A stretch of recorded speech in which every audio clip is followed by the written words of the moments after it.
Good morning. We are walking with Jesus through the book of Mark, and today we come to Mark chapter 2, verses 23 through 28. At this point, we are going to be talking about Jesus and the Sabbath, because Jesus was saying some things to the people and teaching the people some things at that time that many of them were not ready to hear, because he was pointing out what was in fact merely the traditions of men and what was in fact a teaching authorized by God. So let me simply read this passage to you, and then we'll talk about what was actually going on.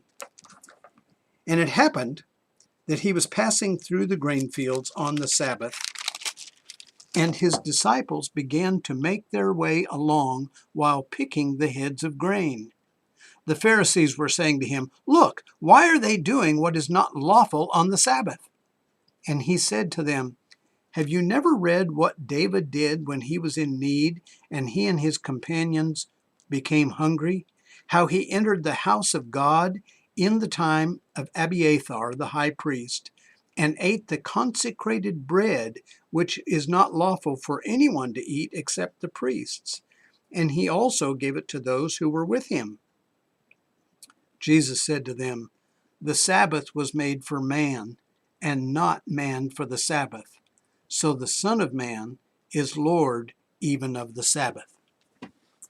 So we have a real confrontation going on here between the Pharisees, who were caught up certainly in their traditions and in the pride of their own religious status, and the very pure teaching of Jesus.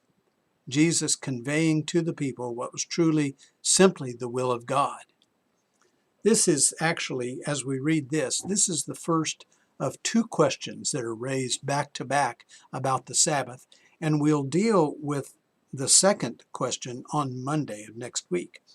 But here's the situation. Jesus' disciples were passing through some grain fields, and they felt it natural to take some of that grain and to eat it, actually, as they were going along on their journey. But the Pharisees saw this, and they were not happy. They saw this as a violation of the law of Moses that demanded that they remember the Sabbath. Well, they had redefined what it meant to remember the Sabbath. Something very important to understand here. Jesus was not violating the law as given by Moses, but he was violating the traditions that had been passed down through the Talmud. Now, let me explain that a little bit. The law, we might know it as the Torah or the Torah, is the first 5 books of the Old Testament: Genesis, Exodus, Leviticus, Numbers, and Deuteronomy. The law was given through Moses. But then after that came a collection of teachings that the Jewish leaders had accumulated over time, and these were finally put together in a set of books that's called the Talmud. It was simply a collection of Jewish traditions that had evolved over the centuries.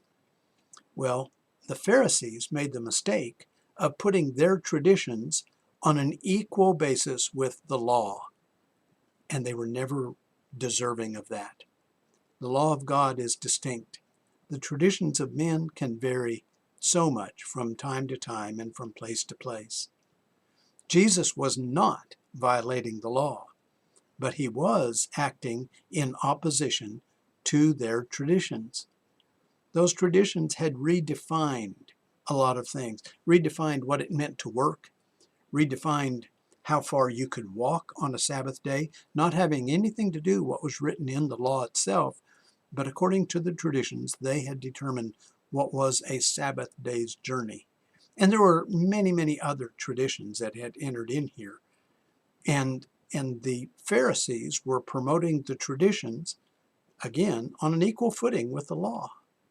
So Jesus answered them back in a most unexpected way. In order to teach this particular lesson to those critics, Jesus went back to the hero of the people, David. And he pointed out that David had entered into the house of God and had eaten bread that was traditionally understood to be only for the priests. Then Jesus, at the end of this, gave the lesson that was at hand, that the Sabbath was made for man and not man for the Sabbath. The relationship between God and man was holy, sanctified. It was given simply by the grace of God. But these rules were never meant to be manipulative of people. God's law was always to be respected and upheld because that law revealed the very authority of God. But these traditions that had come along with it, actually Jesus was saying these traditions could be set aside because they were only that. They were simply traditions. So let me share two thoughts here. First of all, reverence for that is truly given by the authority of God must be upheld and observed. Otherwise, we find ourselves opposing the very will of God. But the second thing here is that the traditions of men then and now do not carry the same weight as those commandments from God. Now, let's point out some things here, and there's even within the New Testament, there are observations of some traditions of people that are not harmful. Sometimes traditions can be useful. Sometimes traditions can be very meaningful to us. But if they are seen as commandments of God, then we begin to see a problem. It's not just the people of Jesus' day, by the way, who were having problems with traditions. Because today, there are many people who are caught up with their own religious traditions that end up separating them from the actual revealed teaching of the will of God in the New Testament. This is why we look for specific authorization to do whatever we do in the Bible. We look for that authorization as given to us distinctly by God. We are not ruled by the traditions of men. If our traditions interfere with God-given instruction, it not only keeps us from real obedience, but it also divides us from others who are not willing to follow our traditions or maybe have their own set of traditions to follow. And so traditions become a hindrance. God has given us something much purer. Simply go back and follow exactly what He has commanded to do.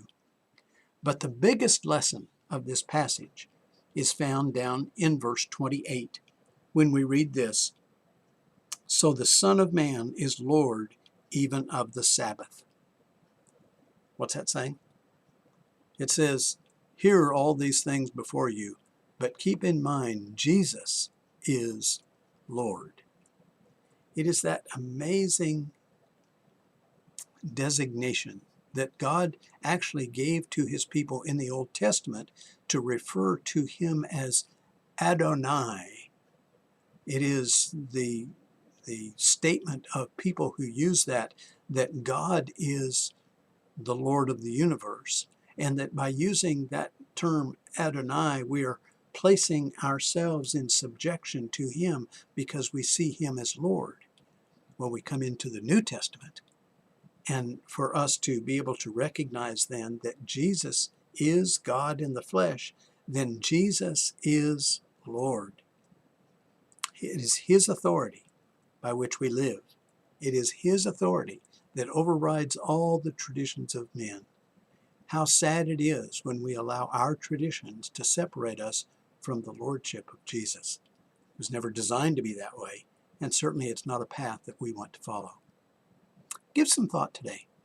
In your own religious life, what are you following that is purely a command of God, and what are you following that might be based on the traditions of men? It's maybe a little painful conversation to have with ourselves, but here we are, people who are wanting to freely admit Jesus is Lord, and it's the right kind of question for us to ask. Have a great day. Bye.